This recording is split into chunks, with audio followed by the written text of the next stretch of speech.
Jangan gunakan bahasa-bahasa gila babi.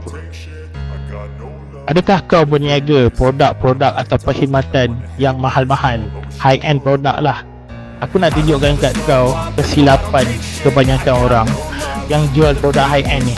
High-end ni bermakna produk tu lebih daripada 50,000. So aku nak tunjukkan kau kesilapan yang ramai orang buat lah bila dia nak post produk-produk high-end. Yang pertama, dia menggunakan bahasa-bahasa yang sukar untuk difahami. Bila kau nak jual produk high-end ni, gunakan bahasa-bahasa yang orang nak faham. Jangan guna bahasa yang tinggi seperti consolidated management account. Jangan gunakan bahasa-bahasa gila babi. Kau cakap je investment yang bebas risiko, sebagai contoh.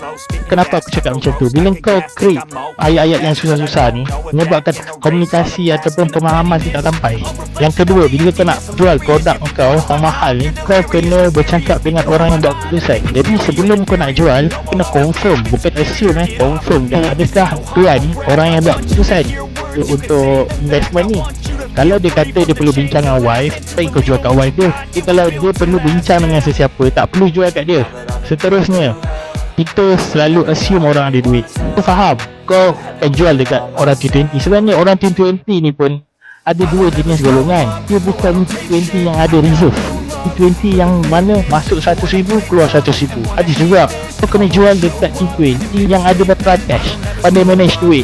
Kalau T20 tu terlalu banyak hutang, kau dah target orang yang salah. Jadi kalau kau tak belajar lagi ilmu-ilmu high ticket sale ni, boleh follow channel aku.